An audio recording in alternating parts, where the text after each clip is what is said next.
Hello student, welcome back to my YouTube channel. तो चलिए आज हम एक नया टेंस पढ़ेंगे और इस टेंस का नाम है पास्ट परफेक्ट टेंस। इसी टेंस में पढ़ना होता है कि जैसे मेरे आने के पहले वह स्नान कर चुका था, मेरे आने के बाद वह जा चुका था। इसी टेंस में हम ये सब पढ़ेंगे। तो चलिए आज हम एक नया टेंस पढ़ेंगे और इस टेंस का नाम है पास्ट परफेक्ट टेंस। पास्ट को हिंदी में भूत कहते हैं, पास्ट टेंस को भूतकाल कहते हैं। परफेक्ट का मतलब पूर्ण और टेंस का मतलब काल, अर्थात पास्ट परफेक्ट टेंस पूरा हिंदी में नाम क्या है? भूतपूर्ण काल। तो चलिए पहला नंबर क्या देखेंगे, जैसे present perfect tense. Present perfect tense में पहचान था कि चुका है, चुकी है, इनमें है के स्थान पर था, है के स्थान पर था हो जाएगा। तो चलिए वैसे ही जैसे प्रेजेंट परफेक्ट टेंस था वैसे ही इसका पहचान होगा। ऐसे जब हम पढ़ेंगे फ्यूचर परफेक्ट टेंस, उसमें हो जाएगा चुका होगा, चुकी होगी, चुके होंगे। तो चलिए इसका क्या होगा, लिखेंगे कि ऐसे वाक्यों के, इसका पहचान ऐसे वाक्यों के, ऐसे वाक्यों के क्रिया के अंत में,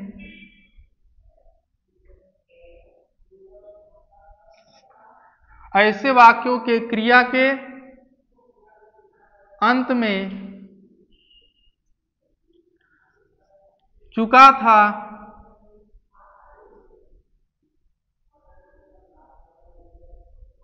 चुका था, चुकी थी और अगला नंबर चुके थे।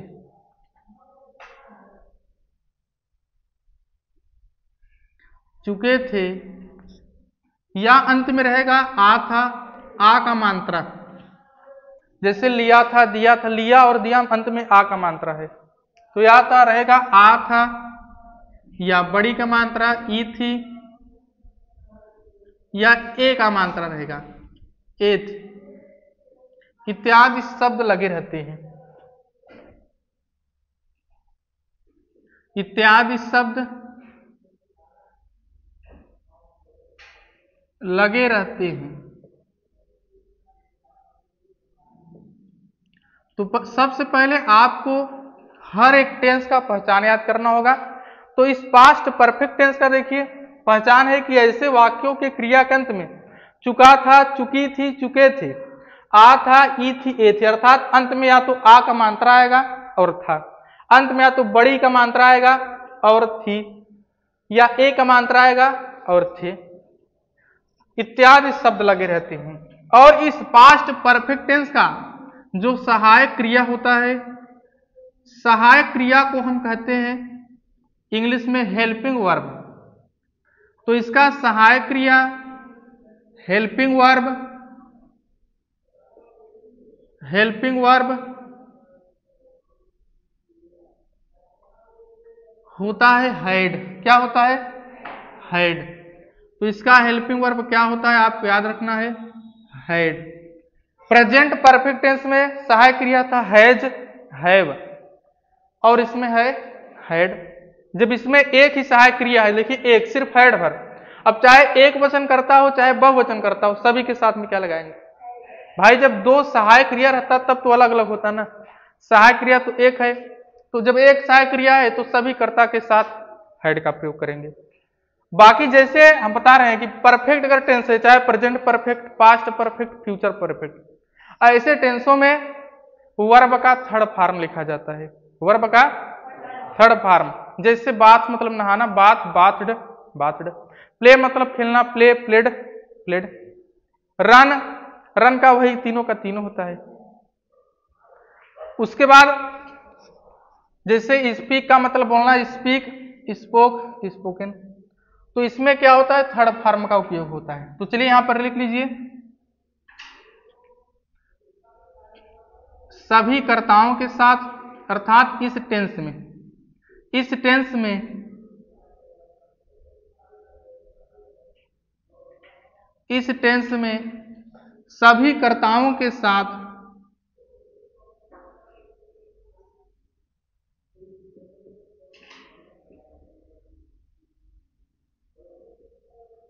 इस टेंस में सभी कर्ताओं के साथ हैड का प्रयोग किया जाता है। हैड का प्रयोग किया जाता है।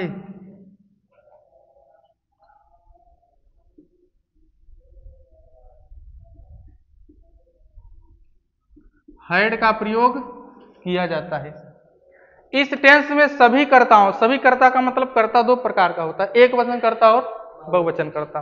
तो इस टेंस में सभी कर्ताओं का मतलब एक वचन कर्ता या चाहे बहुवचन कर्ता हो, सभी के साथ में हैड का प्रयोग।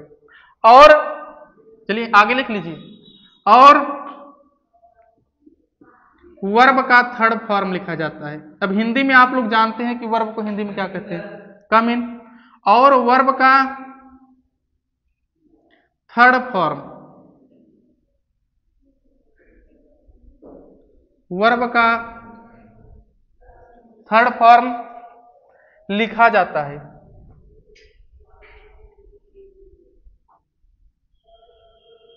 थर्ड फॉर्म लिखा जाता है। चलिए, तो आप बाकी सभी को समझ आ गया होगा। अगर आप लोग टेंस शुरुआत से पढ़ रहे हैं, जैसे प्रेजेंट से लेकर, तो सभी को हर एक चीज समझ आएगा जो शुरुआत से पढ़ रहा है। तो इस टेंस में सभी कर्ताओं के साथ हैड का प्रयोग किया जाता है और वर्ब का थर्ड फॉर्म लिखा जाता है। अब चलिए हम डायरेक्ट सभी को मिलाकर अफर्मेटिव, निगेटिव, इंट्रोगेटिव, तीनों का तीनों, अफर्मेटिव, निगेटिव, इंट्रोगेटिव, तीनों को मिलाकर डायरेक्ट पूरा का पूरा हम पढ़ेंगे, तीनों को मिलाकर। उसके बाद हम ऐसा सेंटेंस पढ़ेंगे जैसे आपके बुक में दिया गया है।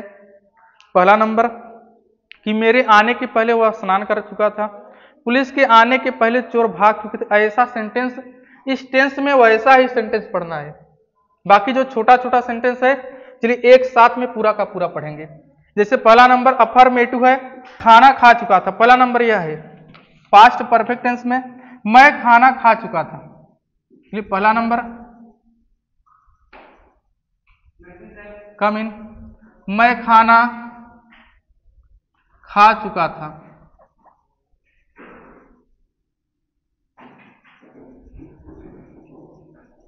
अब चलिए, मैं, चाहे इसमें कर्ता एक वचन हो चाहे कर्ता बहुवचन, सभी के साथ में हैड का प्रयोग। चलिए, मैं का इंग्लिश क्या लिखा जाएगा, आई, एक वचन हो चाहे बहुवचन, सभी के साथ में हैड।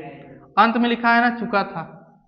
मैं खाना खा चुका हूं हो जाता प्रेजेंट परफेक्ट टेंस, और उसमें होता आई हैव, आई के साथ हैव का प्रयोग।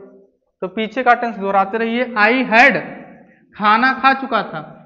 तो दो बार जो खाना है, एक का होता है ईट और एक खाना का हिंदी मतलब इंग्लिश क्या होता है, फूड।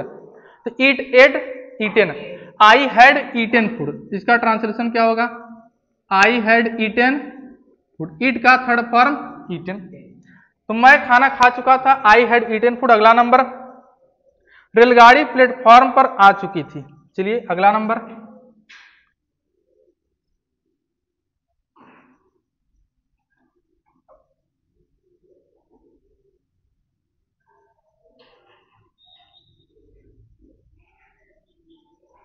चलिए सेंटेंस है रेलगाड़ी प्लेटफॉर्म पर आ चुकी थी।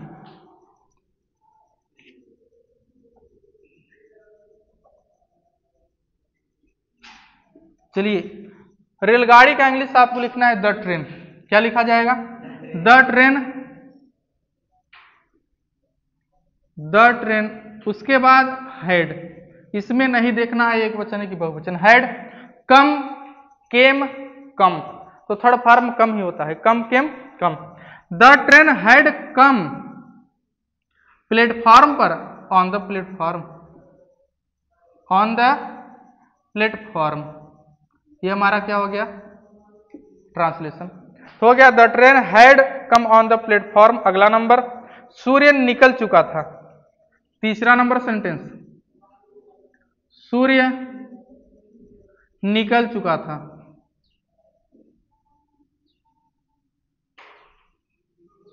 अब देखिए, सूर्य का इंग्लिश क्या लिखा जाएगा, the sun, the sun had.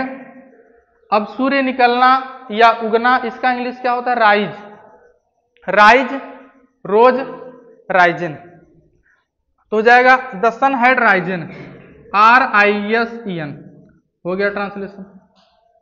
अगला नंबर, वह खाना नहीं खा चुका था।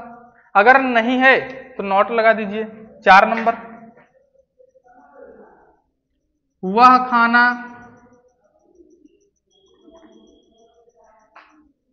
नहीं खा चुका था।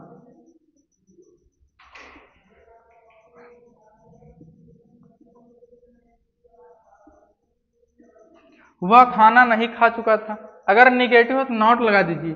वह का इंग्लिश ही, सहायक क्रिया सभी के साथ में हैड, अब नहीं का English not. He had not, अब लिखा जाएगा eaten food. He had not eaten food, अगर नहीं आ गया तो नहीं का इंग्लिश नॉट लिखिए। अगला नंबर सेंटेंस,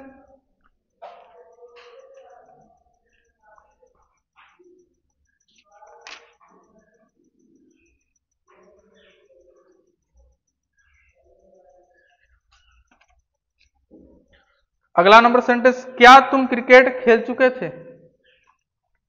5 नंबर, क्या तुम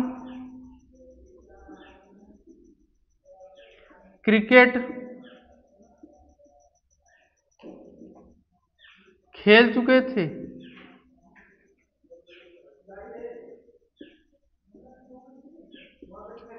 चलिए, क्या तुम क्रिकेट खेल चुके थे? अगर शुरुआत में क्या शब्द आ जाए, अगर जब शुरुआत में क्या शब्द आता है तो क्या का अंग्रेजी तो व्हाट नहीं लिखा जाता है, बल्कि क्या लिखा जाता है? Helping verb. और हेल्पिंग वर्ब हमारा क्या है? हैड। तो हैड यू, अगर नॉट होता तो नॉट लगाते, नहीं तो हैड यू। अब खेलना का क्या हो जाएगा? Played. Had you played cricket? Had you played cricket, क्या तुम क्रिकेट खेल चुके थे? तो बताइए, अगर ऐसा ही सेंटेंस दिया जाए, चाहे अफर्मेटिव हो, चाहे निगेटिव हो, चाहे इंट्रोगेटिव हो, आप सभी सेंटेंसों का ट्रांसलेशन स्वयं कर सकते हैं। चलिए अगला नंबर है, नौकर अपना काम क्यों नहीं समाप्त कर चुका था? 6 नंबर सेंटेंस, नौकर अपना काम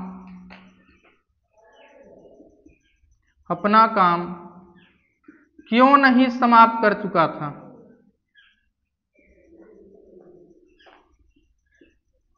क्यों नहीं समाप्त कर चुका था? नौकर अपना काम क्यों नहीं समाप्त कर चुका था?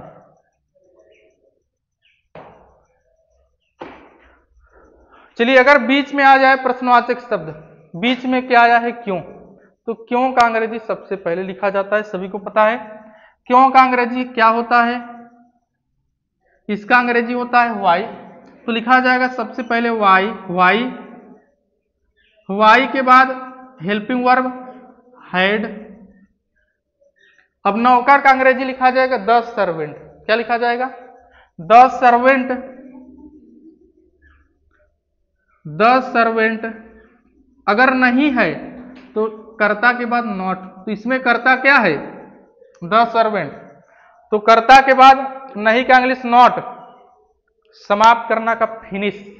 Finished, not finished, not finished. अपना काम का हो जाएगा हिज वर्क। सर्वेंट का मतलब नौकर, तो अपना का अंग्रेजी लिखा जाएगा हिज। तो हो गया अपना काम का हिज वर्क, मतलब अपना का। तो देखिए, इन 6 सेंटेंसों में अफर्मेटिव भी है, निगेटिव भी है और इंट्रोगेटिव। शुरुआत में क्या, बीच में क्यों। अगर ऐसा सेंटेंस आ जाएगा आप सभी बना लेंगे। इस टेंस में जो हम बार बार कह रहे हैं कि इंपॉर्टेंट क्या है, ऐसा सेंटेंस पढ़ेंगे कि मेरे आने से पहले वह जा चुका था, ऐसा सेंटेंस। चलिए इसके बाद लिखिए और उसके बाद हम यही पढ़ेंगे।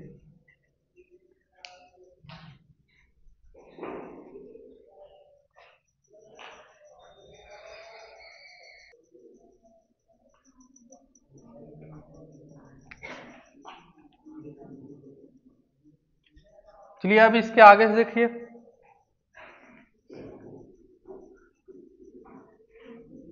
इस टेंस में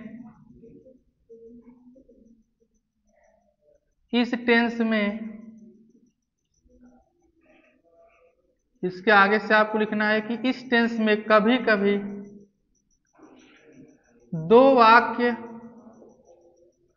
इस टेंस में कभी कभी दो वाक्य आपस में, इस टेंस में कभी कभी दो वाक्य आपस में पहले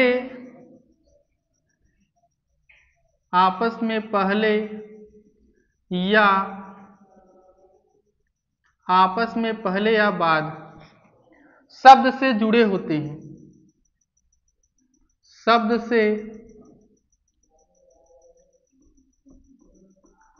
से जुड़े होते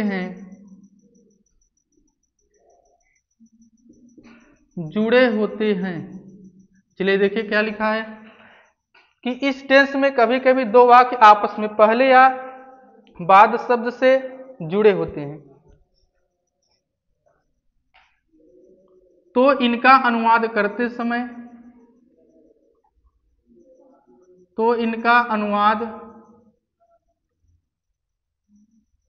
अनुवाद को अंग्रेजी में ट्रांसलेशन कहते हैं। तो इनका ट्रांसलेशन करते समय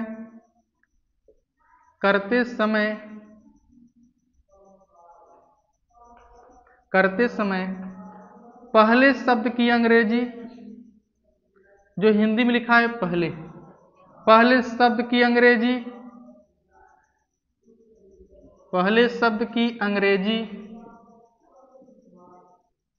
बिफोर, पहले शब्द की अंग्रेजी बिफोर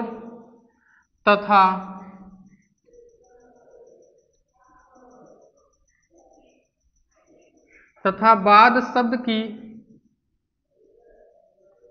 अंग्रेजी आफ्टर लिखी जाती है, कि अंग्रेजी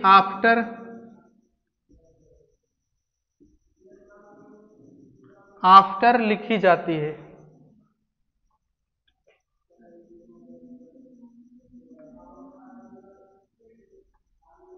तो आपको यह याद रखना है, अगर सिंपल में रहेगा, जैसे सिंपल में शुरू में बताया गया, मैं खाना खा चुका हूं, वह खाना नहीं खा चुका था, क्या तुम क्रिकेट खेल चुके थे, सभी को आ जाएगा। लेकिन इसी टेंस में अब ऐसे पढ़ना है कि इस टेंस में कभी कभी दो वाक्य आपस में पहले या बाद शब्द से जुड़े होते हैं, तो इनका अनुवाद करते समय पहले शब्द की अंग्रेजी बिफोर, जो पहले लिखा गया है, इसका अंग्रेजी क्या लिखेंगे, बिफोर, तथा बाद शब्द की अंग्रेजी क्या लिखेंगे, आफ्टर। क्या लिखा गया, तो इसका अंग्रेजी यह होता है और इसका अंग्रेजी यह आपको लिखना है। और अगले नंबर में क्या याद रखना है,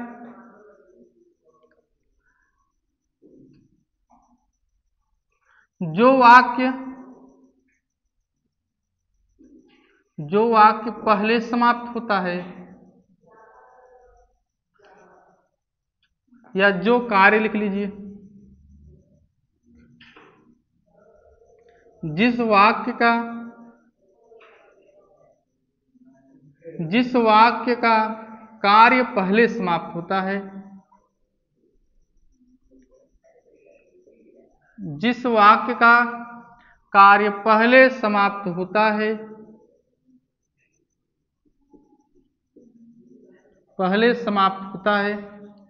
उसका अनुवाद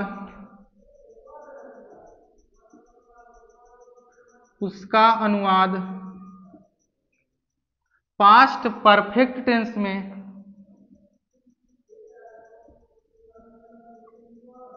उसका अनुवाद पास्ट परफेक्ट टेंस में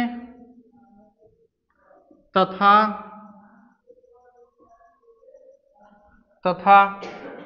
जिस वाक्य का कार्य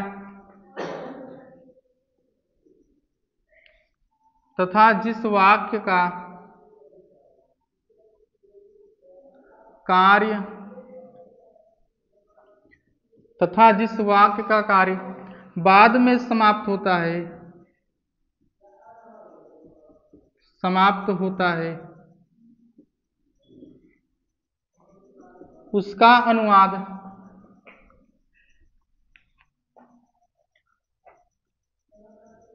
उसका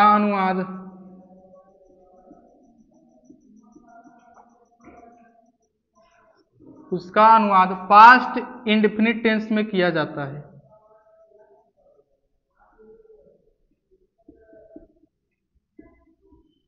उसका अनुवाद पास्ट इंडेफिनिट टेंस में किया जाता है।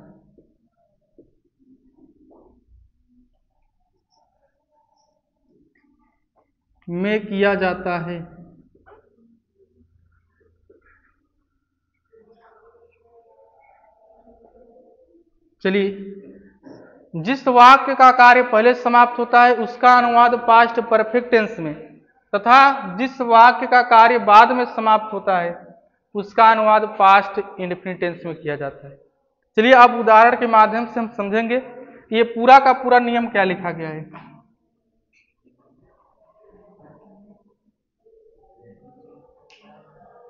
चलिए देखिए पूरा का पूरा नियम क्या लिखा गया है। जैसे उसका उदाहरण नंबर पहला कि मेरे आने के पहले वह स्नान कर चुका था। देखिए उदाहरण, अगर ऐसा सेंटेंस आ जाएगा कैसे बनाएंगे ट्रांसलेशन, सभी का गलत हो जाता है। ध्यान से देखते रहिए। मेरे आने के पहले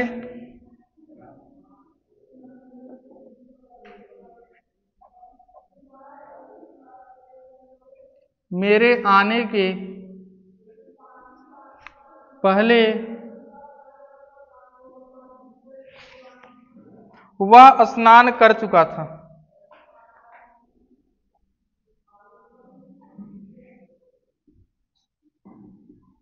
वह स्नान कर चुका था। अब चलिए इस सेंटेंस में देखिए, इस सेंटेंस में क्या लिखा गया है कि मेरे आने के पहले वह स्नान कर चुका था। इसमें दो सेंटेंस है, एक मेरे आने के और अगला क्या है, वह स्नान कर चुका था। दोनों का दोनों यहां से यहां तक, मेरे आने के एक सेंटेंस है और वह स्नान कर चुका था दूसरा है। दोनों किससे जुड़ा है, पहले से। या तो बीच में पहले लिखा होगा या तो बीच में बाद लिखा होगा। तो जब ट्रांसलेशन पूरे का बनाएंगे तो पहले का अंग्रेजी क्या लिखेंगे, बिफोर।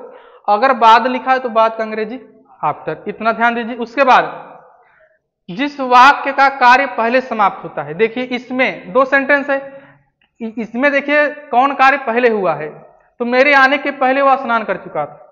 मेरे आने के पहले वह स्नान कर, अर्थात मैं अभी आया नहीं हूं, वह स्नान कर चुका है। तो इसमें कौन सा काम पहले हुआ है, वह स्नान कर चुका था। जो कार्य पहले समाप्त होगा उसका अनुवाद पास्ट परफेक्ट टेंस में।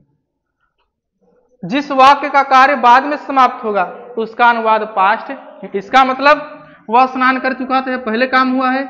इसका ट्रांसलेशन हम किसमें बनाएंगे, पास्ट परफेक्ट टेंस में। और इसका ट्रांसलेशन हम किसमें बनाएंगे, पास्ट इंडेफिनिट टेंस में। तो ऐसे सेंटेंसों को आपको ध्यान से देखना होगा और थोड़ा नियम से समझना होगा कि कौन सा कार्य पहले हो रहा है, कौन सा कार्य बाद में हो रहा है, तब जाकर बनाएंगे, नहीं गलत हो जाएगा। और याद रखिए ये पूरे का पूरे सेंटेंस में यहां से हल नहीं करना है, पीछे से। पीछे से मतलब जो दूसरा नंबर है सेंटेंस, पहले उससे हल करना है। पहले इससे हल करिए, वह स्नान कर चुका था।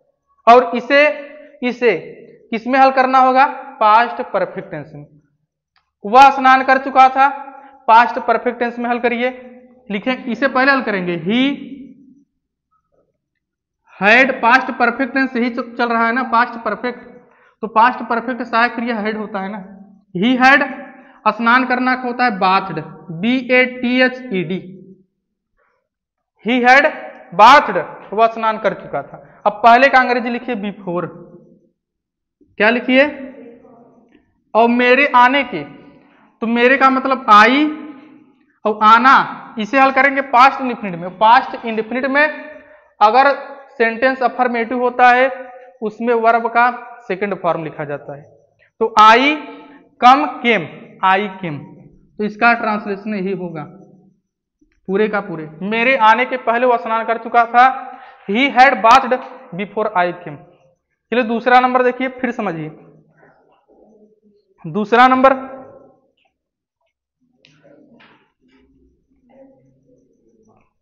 चलिए दूसरा नंबर क्या है,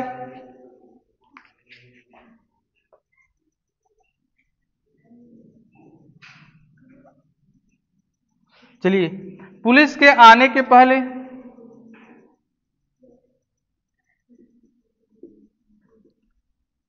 पुलिस के आने के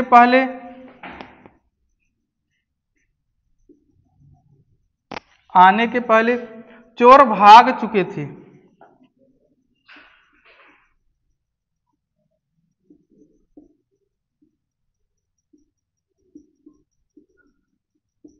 चलिए पुलिस के आने से पहले चोर भाग चुके थे।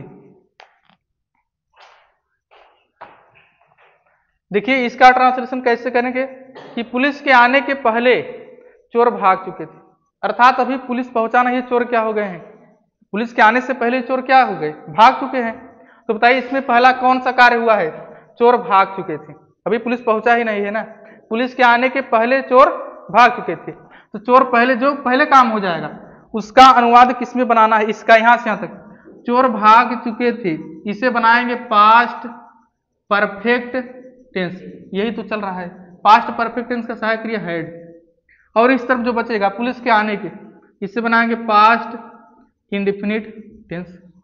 और पास्ट इंडेफिनिट टेंस में अगर अफर्मेटिव होता है उसमें सहायक क्रिया का प्रयोग नहीं होता है, और पास्ट इंडेफिनिट का सहायक क्रिया डिड होता है, तो डिड का प्रयोग नहीं होता है बल्कि वर्ब का सेकेंड फॉर्म।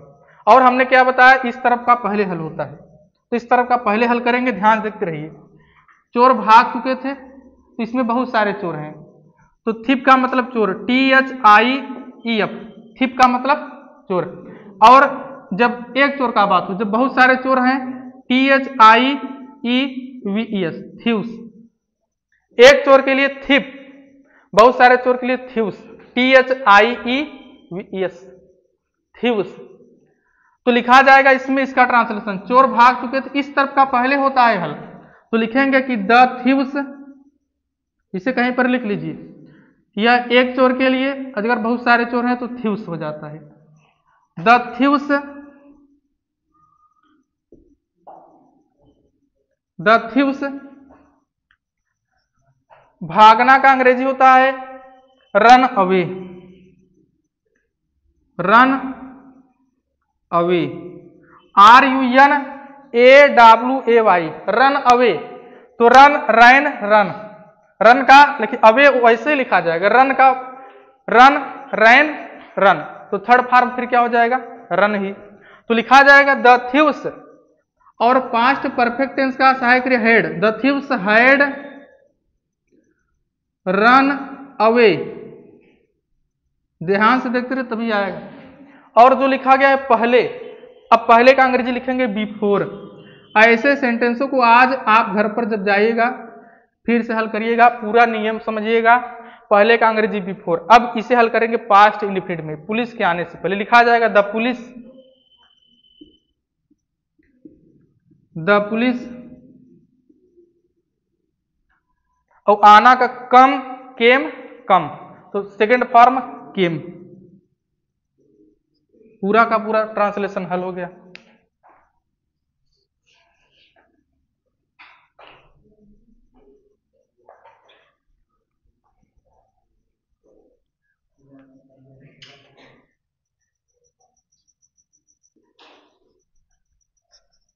चलिए तीसरा नंबर सेंटेंस, डॉक्टर के आने के पहले रोगी मर चुका था। बताइए सबसे पहले याद रखिए, जो इस तरफ का सेंटेंस होगा उसे पहले हल करते हैं, और पहले का अंग्रेजी बिफोर होता है, बाद का अंग्रेजी आफ्टर होता है, ये तीन चीज याद रखिए। उसके बाद इसे पहले हल करते हैं, सभी को पता है, शुरुआत से नहीं हल किया जाता है, इस तरफ वाले सेंटेंस को पहले हल किया जाता है। उसके बाद देखिए, डॉक्टर के आने से पहले रोगी मर चुका था, इसमें सबसे पहले काम कौन सा हुआ, यही हुआ है कि रोगी मर चुका था। तो सबसे पहले कार्य होता है उसे हल करते हैं पास्ट परफेक्ट टेंस में, और जो बाद में कार्य समाप्त होता है उसे हल करते हैं पास्ट इंडेफिनिट में। जो यहां पर बात बोला जा रहा है आप ध्यान सुनते रहिए। तो रोगी मर चुका था, यह सबसे पहले काम हुआ है, इसे हल करेंगे पास्ट परफेक्ट टेंस में। पास्ट परफेक्ट टेंस का सहायक क्रिया हैड। देखिए रोगी का अंग्रेजी क्या होता है, लिखा जाएगा द पेशेंट,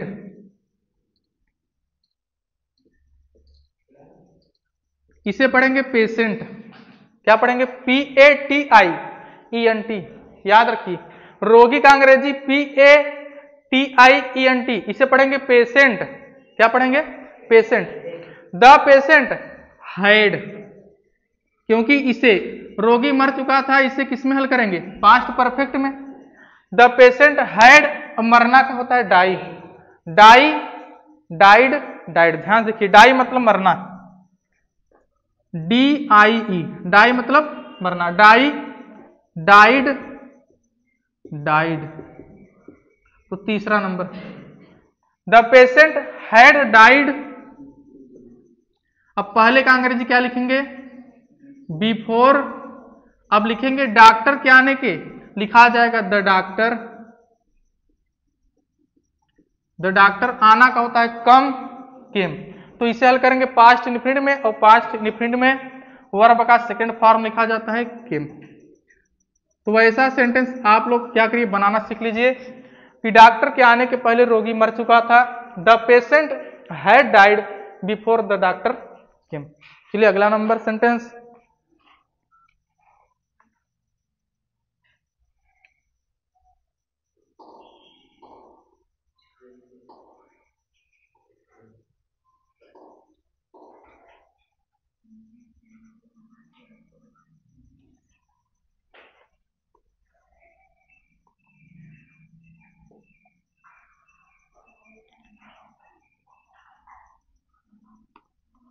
चलिए अगला नंबर सेंटेंस, रमेश के पहुंचने के पहले,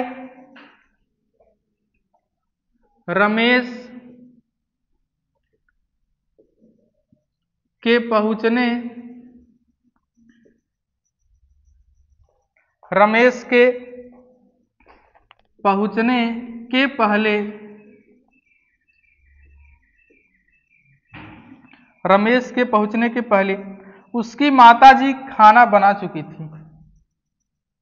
उसकी माताजी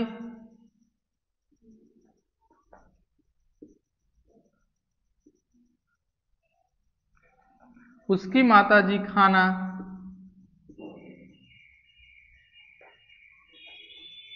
बना चुकी थी।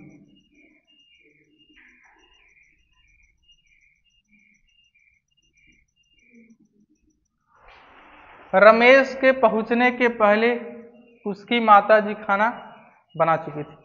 तो चलिए सबसे पहले आपको याद है, अगर पहले आ जाए बीच में, पहले, पहले का अंग्रेजी बिफोर लिखा जाता है, और इस तरफ का सेंटेंस सबसे पहले हल किया जाता है यहाँ पर। और रमेश के पहुंचने के पहले ही उसकी माताजी खाना बना चुकी हैं, यह कार्य सबसे पहले हुआ है। जो कार्य सबसे पहले होता है उसे पास्ट परफेक्ट टेंस। अर्थात अगर यहाँ पर पहले लिखा गया है तो इस तरफ का जो होगा वह पहले ही समाप्त होता है। देखिए पूरे के पूरे सेंटेंस में यहाँ पर लिखा है पहले, पहले, ऊपर भी पहले। अगर जिस वाक्य में पहले लिखा गया है तो इस तरफ वाला वाक्य सबसे पहले ही होता है, और इस तरफ वाला वाक्य सबसे अगर पहले समाप्त हुआ है तो किस टेंस में हल करेंगे? Past perfect tense. तो उसकी माताजी खाना बना चुकी थी, इसे हल करेंगे पास्ट परफेक्ट टेंस में। चलिए उसकी माताजी का सबसे पहले इंग्लिश हम लिखेंगे, उसकी माताजी खाना बना चुकी थी। चलिए उसका क्या लिखा जाएगा? रमेश के पहुंचने के पहले, रमेश की माताजी है तो उसकी माताजी का अंग्रेजी क्या लिखा जाएगा? यहाँ पर हर मदर क्या लिखा जाएगा? अगर उसके पिताजी जब रहता तो हिज फादर, अगर यहाँ पर लिखा होता उसके पिताजी तो लिखते हिज फादर, उसकी माताजी तो लिखते हर मदर। तो यहाँ पर लिखा जाएगा her mother, HER, her mother. अब लिखा जाएगा हैड, खाना बनाना का होता है कुकड फूड, क्योंकि cook, cooked, food, third form cooked होगा। Her mother cooked food. चलिए पहले का अंग्रेजी क्या लिखा जाएगा? बिफोर। रमेश के पहुंचने के पहले तो इसे हल करेंगे पास्ट इंडिफिनिट में, लिखा जाएगा रमेश, और पहुंचना का होता है रीच, REACH, रिच, रिच्ड, और थर्ड फॉर्म भी रिच्ड। तो क्या होगा इसमें? सेकंड फॉर्म, पास्ट इंडिफिनिट में सेकंड फॉर्म। रमेश्ड, रिच्ड।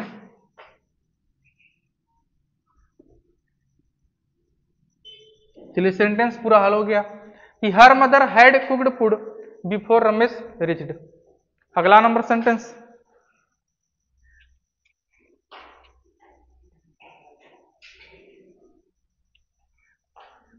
चलिए अगला नंबर सेंटेंस, मेरे आने के बाद उसने स्नान किया।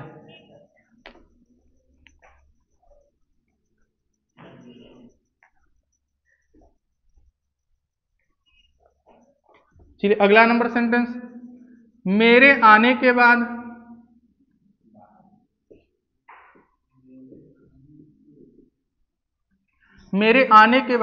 उसने स्नान किया। उसने स्नान किया। अब देखिए ध्यान से समझ लीजिए, अगर आप नहीं समझ पा रहे हैं कि कौन कार्य पहले हो रहा है, देखिए अगर पहले लिखा है, क्या लिखा है पहले, देखिए इसमें भी पहले जितना सेंटेंस अभी तक हमने देखा सब में क्या लिखा था पहले, और जिस सेंटेंस में पहले लिखा होता है उसके इधर वाला सेंटेंस किसमें हल हुआ है, पास्ट परफेक्ट में। अगर कहां पर बाद लिखा है तो इस तरफ वाला अब उल्टा हो जाएगा, इस तरफ वाला पास्ट इंडेफिनिट में और इस तरफ वाला पास्ट परफेक्ट में। तो मेरे आने के बाद उसने स्नान किया, क्या हुआ, अच्छा मेरे आने के बाद उसने स्नान किया था लिखिए, या मेरे आने के बाद उसने स्नान किया, तो दोनों का दोनों सही है। मेरे आने के बाद उसने स्नान किया था या मेरे आने के बाद उसने स्नान किया, दोनों सही है। अब देखिए जो इस तरफ वाला होता है उस तरफ को पहले हल करेंगे, तो लिखा है उसने स्नान किया, उसने का मतलब ही, लिखा जाएगा ही, और स्नान करना का बाथड, इसे हल करेंगे उसने स्नान किया, इसे हल करेंगे पास्ट इंडिफिनिट टेंस। मेरे आने के बाद अर्थात वह आ गया है तब जाकर उसने क्या किया, स्नान, तो यह कार्य पहले हुआ ना। जो कार्य सबसे पहले होता है उसे किसमें हल करते हैं, पास्ट परफेक्ट में। यह पास्ट परफेक्ट में हल होगा और यह पास्ट इंडिफिनिट में। पास्ट इंडिफिनिट में वर्ब का सेकंड फॉर्म, तो या तो ऐसे याद रखिए या तो ऐसे याद कर लीजिए ना। अगर पहले आ गया तो इस तरफ वाला किसमें हल होता है, पास्ट परफेक्ट में, और शुरुआत का किसमें हल होता है, पास्ट इंडिफिनिट में। अगर बाद आ गया तो इस तरफ वाला पास्ट इंडिफिनिट में और उस तरफ वाला ऐसे याद कर लीजिए पास्ट परफेक्ट में। तो ही बाथड, अब बाद का अंग्रेजी लिखेंगे आफ्टर। आफ्टर मेरे आने, मेरे का मतलब आई हैड कम, इसे हल करेंगे पास्ट परफेक्ट में। पास्ट परफेक्ट में सहायक क्रिया है। जो स्टूडेंट यहां पर ध्यान देगा उसी को समझ आएगा, नहीं बाद में जाकर गलत हो जाएगा। चलिए अगला नंबर सेंटेंस,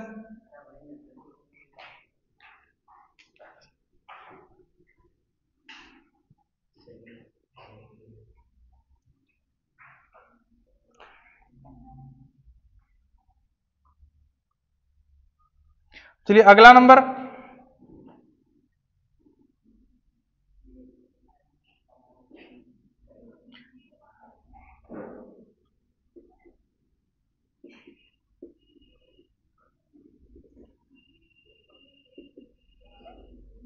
चलिए डॉक्टर के आने के बाद रोगी मरा। अब देखिए अगर पहले लिखा गया है तो इस तरफ वाला किसमें हल करते हैं, पास्ट परफेक्ट टेंस, और इस तरफ वाला पास्ट, ऐसे याद कर लीजिए। अगर बाद आ गया इस तरफ वाला उल्टा पास्ट इंडिफिनिट में और इस तरफ वाला पास्ट परफेक्ट में। और अगर समझना है समझ भी लीजिए, डॉक्टर के आने के बाद रोगी मरा, इसमें डॉक्टर पहुंचा नहीं तो इसमें पहुंच चुका है। डॉक्टर के आने के बाद तो बताए पहले डॉक्टर आया है तब जाकर रोगी मरा, तो डॉक्टर आ गया है, जो कार्य पहले होगा उसे किसमें हल करेंगे, पास्ट परफेक्ट में। इसीलिए इस तरफ को पास्ट परफेक्ट में, उस तरफ को पास्ट इंडिफिनिट में। चलिए रोगी मरा, तो रोगी का अंग्रेजी ऊपर लिखा गया है द पेशेंट। द पेशेंट इसे हल करेंगे पास्ट इंडिफिनिट में। मरना क्या होता है, die, died, died. The patient died, बाद का अंग्रेजी आफ्टर। डॉक्टर क्या ने, इसे हल करेंगे पास्ट परफेक्ट टेंस, लिखेंगे the doctor the doctor had come came come, the doctor had come. तो ऐसा सेंटेंस बनाना आप लोग सीख लीजिए। चलिए पूरा लिखिए, उसके बाद और सेंटेंस देखेंगे।